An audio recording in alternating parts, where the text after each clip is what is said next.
Hello la team, juste un petit message en entrée de cette vidéo. Il y a certains moments où mon micro, pour je ne sais quelle raison, a coupé, ce qui fait que il y aura certains moments dans cette vidéo, des moments courts bien entendu, où le son sera moins quali et j'en suis désolé. Sur ce, je vous souhaite une bonne vidéo. Hello les Illustros et bienvenue dans cette nouvelle vidéo où on me voit.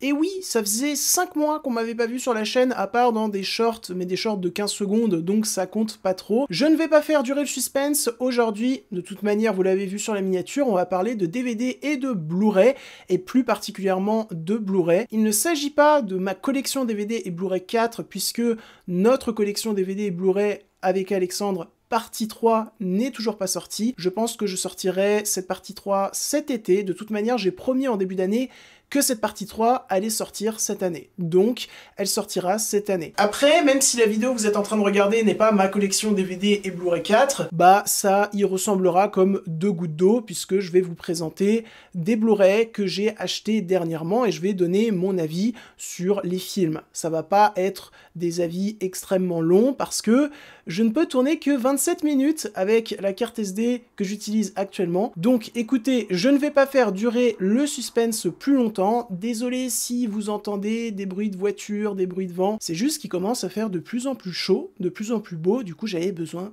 d'ouvrir la fenêtre. Voilà. On va commencer par À bout de souffle, donc un long métrage réalisé par Jean-Luc Godard. Je n'ai vu aucun long métrage réalisé par Jean-Luc Godard, je n'ai vu qu'un court métrage de lui, je ne me souviens plus son nom, j'avais trouvé ça incroyable. Écoutez, je pense que je vais découvrir ce film cet été également, ce film qui m'a été offert par King Tao, avec qui j'anime le podcast Enfants du cinéma. Ensuite, on enchaîne avec une série, et ça sera la seule série de cette vidéo. Cette série, c'est Arcane saison 1. Alors, je me suis jeté sur ce Blu-ray déjà parce que Arcane est probablement ma série Netflix préférée, mais en plus de ça, parce que c'est extrêmement rare que Netflix sorte leur programme en Blu-ray. Donc j'ai vraiment sauté sur l'occasion, il me faut absolument le Blu-ray de la saison 2 Netflix. Déconnez pas là-dessus. Mais sinon, Arcane, bah écoutez, c'est une série que je trouve absolument incroyable en tout point, que ça soit dans son écriture, que ça soit dans son animation. Pour moi, alors peut-être pas en termes d'impact dans la pop culture, mais en termes d'impact personnel, c'est un petit peu un Seigneur des Anneaux moderne. Voilà, je vous invite à découvrir cette série, si ce n'est pas encore fait, je pense que vous ne regretterez pas, tellement le tout est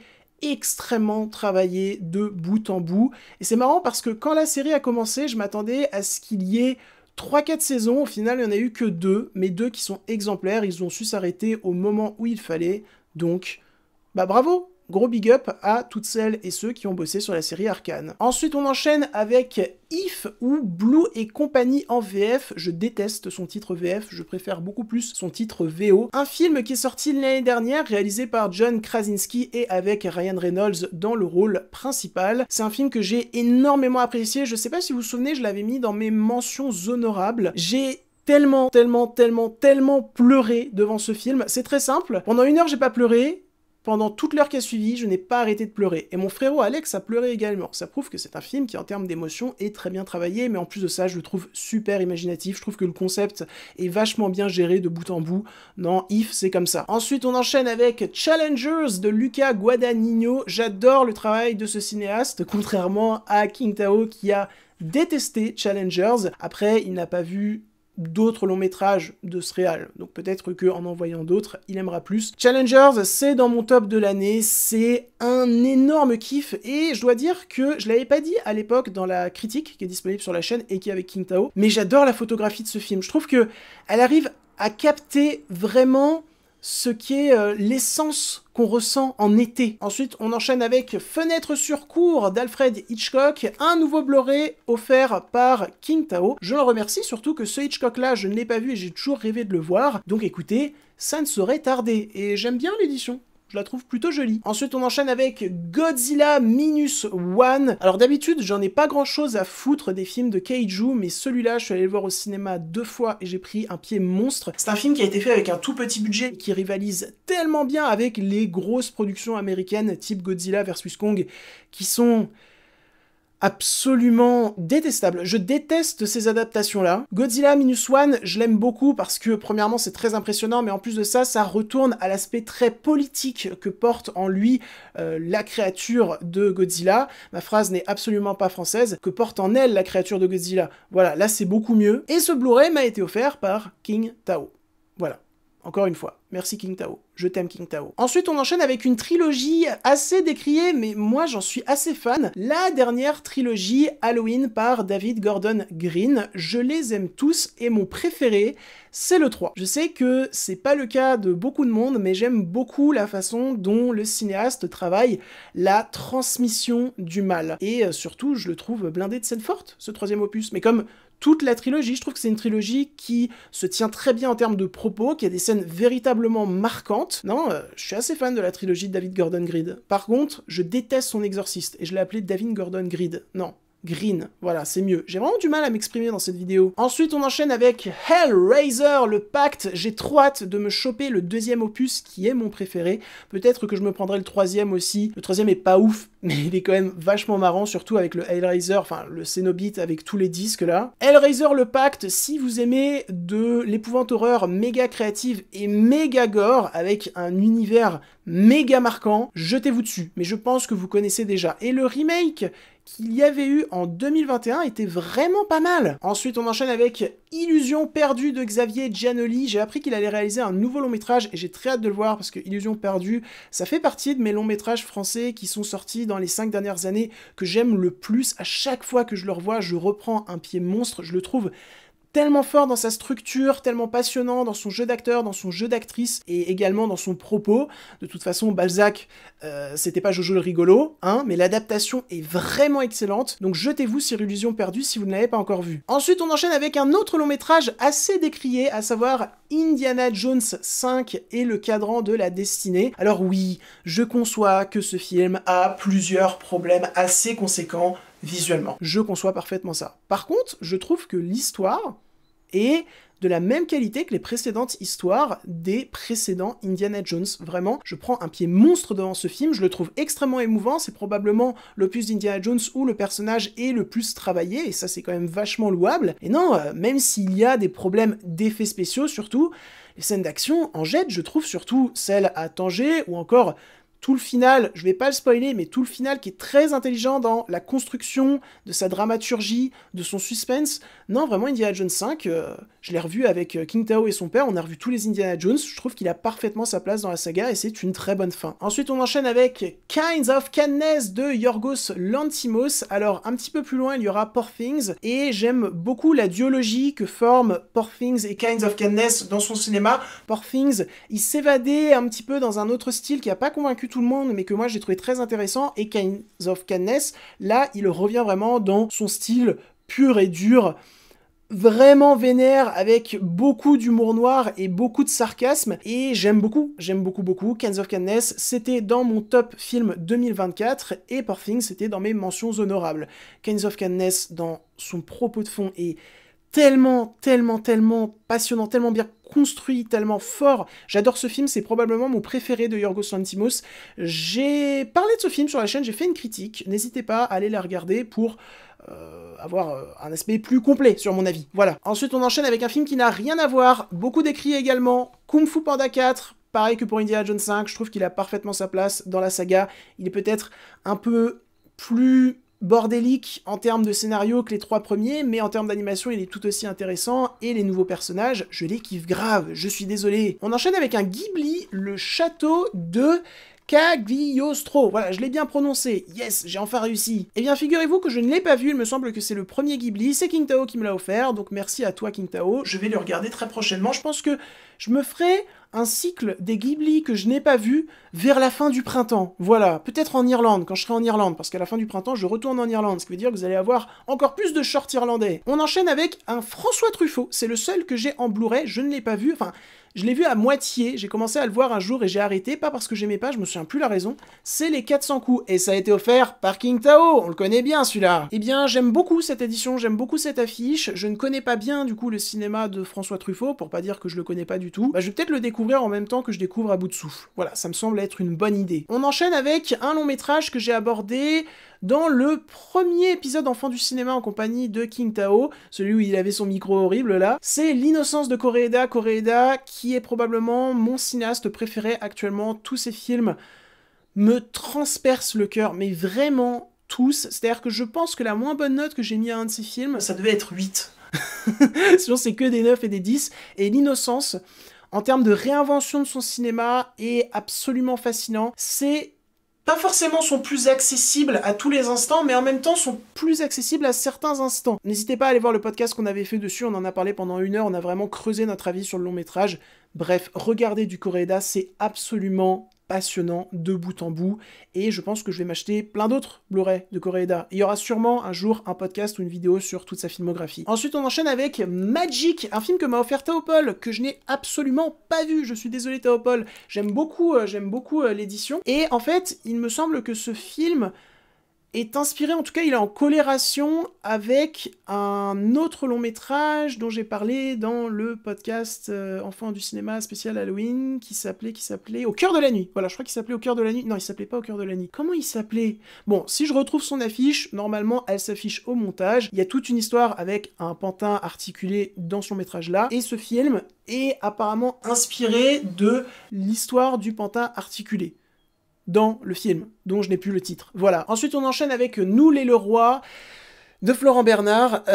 C'est absolument magnifique. Voilà, je trouve ça super touchant. Je trouve que ça renouvelle bien cette section-là des comédies françaises. C'est un très bon premier film. Il était dans mes mentions honorables. Ma famille n'a pas trop aimé. Ça me dévaste. Voilà, ça me dévaste. Mais écoutez, on peut pas tout avoir dans la vie. Et on enchaîne avec Oppenheimer. Voilà, le dernier Christopher Nolan. C'est ma sœur qui me l'a offert. Merci Mathilde. Il fallait absolument que je l'ai parce que je pense que c'est mon Nolan préféré avec le Prestige. Le Prestige que j'ai revu avec une VF québécoise qui, je suis désolé, j'ai rien contre les VF, mais là elle était vraiment atroce. Mais le Prestige et Oppenheimer, c'est les Nolan qui me passionnent le plus. Voilà. Et Inception, par exemple, je suis désolé, ça me passionne pas trop. Voilà, désolé. Et on enchaîne avec Past Lives. J'en ai pas parlé sur la chaîne, mais j'ai fait un épisode du passage dessus parce que je trouve ce film d'une beauté immense dans ses visuels, mais également dans ce qu'il raconte, dans son traitement du flou, dans les émotions qu'on peut ressentir dans une relation qui est compliquée, mais qui n'est pas toxique. J'aime beaucoup le flou de ce film. Vous voyez, Past Lives, c'est... J'essaye de trouver un nouveau mot, c'est formidable, voilà. On enchaîne avec Poor Things, voilà, je vais pas dire grand chose de nouveau par rapport à ce que j'ai dit tout à l'heure, juste dire que visuellement, par contre, c'est mon Yorgos Lanthimos préféré. Pas en termes de fond, mais visuellement c'est le cas. On enchaîne avec Le Peuple Loup, que j'avais déjà présenté, il me semble, mais j'étais pas sûr, mais c'est toujours bon de rappeler que Le Peuple Loup est l'un des meilleurs films de l'animation qui existe. Voilà, tout simplement, Tom Moore, j'ai trop hâte de voir ton prochain film. En plus, il est en train de le faire à Paris, je crois, on avait vu ça en live. On enchaîne avec un Blu-ray que j'ai retrouvé grâce à Théopold, le Blu-ray de la trilogie, de la première trilogie Star Wars. Je pense qu'un jour, je ferai un gros contenu sur Star Wars. Star Wars, Un Nouvel Espoir, j'aime beaucoup. Star Wars, L'Empire Contre-Attaque, j'aime beaucoup. Mais je pense que mon préféré, c'est Le Retour du Jedi, parce que je l'ai tellement regardé étant petit, et je reprends toujours un plaisir monstre à le regarder. Voilà, j'aime bien les Ewoks, moi. Et on enchaîne avec un nouveau Hitchcock. Décidément, il y en a pas mal dans cette vidéo, et il est offert par Théopold, merci Théopold, à savoir Sueur froide, que j'ai vu il y a longtemps, que j'avais pas tellement aimé, je suis désolé, je reconnaissais toutes les qualités, l'aspect innovant du long métrage, mais j'avais pas été vraiment pris dans l'histoire, faudrait que je le revoie, l'émission, qu'est-ce que je raconte? L'édition est vraiment sympa. On enchaîne avec The Neon Demon, pareil, un Blu-ray que j'ai retrouvé grâce à Théopold, il était sous mon lit, si vous voulez tout savoir. J'adore ce film, c'est mon préféré de son réalisateur qui est très particulier, très énervant, mais en même temps, il sort des chefs-d'œuvre. Donc comment lui en vouloir? C'est une édition qui est vraiment très sympa, et j'arrive pas à l'ouvrir. Voilà, c'est bon, j'ai réussi à l'ouvrir. Voilà, et voilà. On enchaîne avec mon film préféré de 2024, un film dont on n'a pas beaucoup parlé sur la toile, et je trouve ça un peu dommage. Après, moi aussi, j'en ai pas vraiment parlé, j'ai juste mis des images de ce film dans mon montage Top Film 2024. Mais j'en parlerai sûrement un jour. J'en avais pas mal parlé sur Letterboxd par contre. C'est The Outrun, voilà, avec Saoirse Ronan, j'espère que ça se prononce comme ça. Film qui m'a bouleversé parce qu'il parle de quelque chose que j'ai vraiment vécu, donc voilà, déjà ça m'a intéressé pour ça, mais en plus de ça, je le trouve d'une justesse absolument inouïe, et la performance de l'actrice principale est incroyable, c'est l'une des meilleures actrices du monde, sans rigoler. On enchaîne avec The Revenant, que j'ai retrouvé grâce à Théopold, c'est mon Alejandro Inarritu préféré. On enchaîne désormais avec Winter Break, qui était dans mon top film 2023, un film doudou, déjà doudou. C'est-à-dire qu'il est sorti il y a 2 ans et je pense que je vais le remater à chaque Noël parce que, vu que ce film est bon. Par contre, son réalisateur, j'ai appris des choses sur lui. Pas un type cool. Vraiment, il a pas l'air d'être un type très cool. Enfin, on finit cette section avec Wonka de Paul King, qui m'a été offert par Théopold, alors qu'il n'aime pas le film. Il l'a vu en même temps quasiment 4-5 mois après qu'il soit sorti au cinéma. C'était plus du tout la période de Noël. Théopold, qu'est-ce que tu as fait?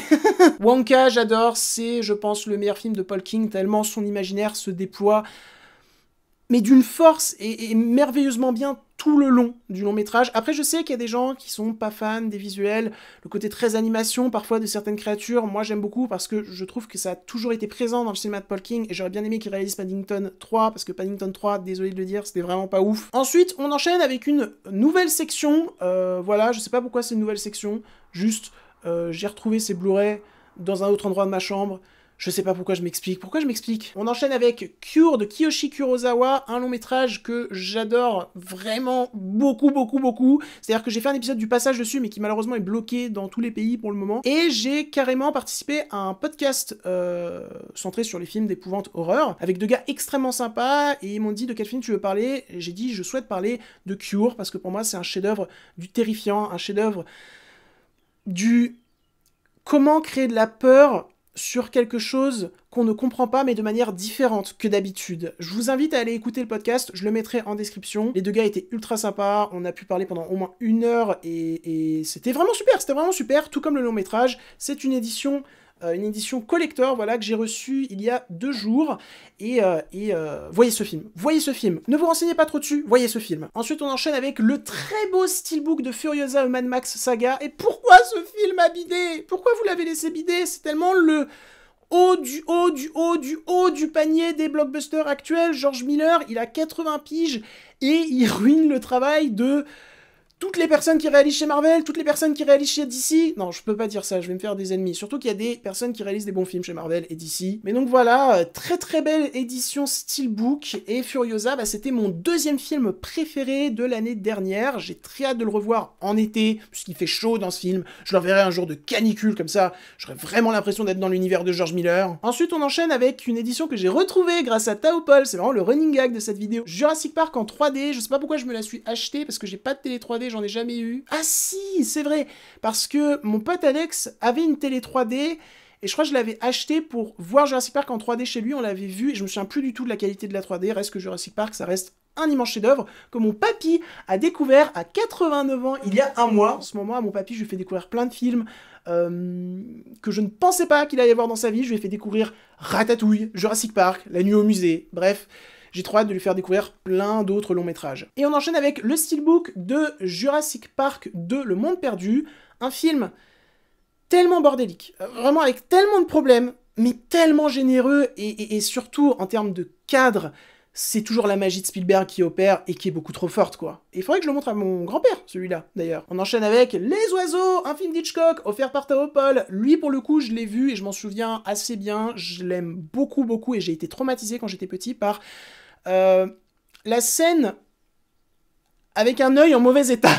Voilà. On enchaîne avec L'amour ouf de Gilles Lelouch, un film que je ne pensais pas du tout aimer, et finalement, j'ai regardé le long métrage et j'étais sur le cul parce que c'est exemplaire, c'est vraiment très très bien, L'amour ouf. J'ai fait tout un podcast pour expliquer pourquoi j'aimais ce film, n'hésitez pas à aller l'écouter, mais reste que autant thématiquement que plastiquement, ça me passionne parce que je trouve que le tout se marie très bien et le tout a un sens profond que je trouve vraiment très captivant. Il y a une substance dans L'amour ouf qui me passionne. On enchaîne avec La La Land de Damien Chazelle, je sais plus si je l'avais présenté, un film qui est très important pour moi. Je me souviendrai toujours de cette séance avec ma grand-mère, qui est malheureusement décédée maintenant, mais je me souviendrai toujours de cette séance où je sais pas pourquoi je lui avais dit un truc en sortant. C'était une époque où je voulais vraiment essayer de me professionnaliser en donnant mes avis.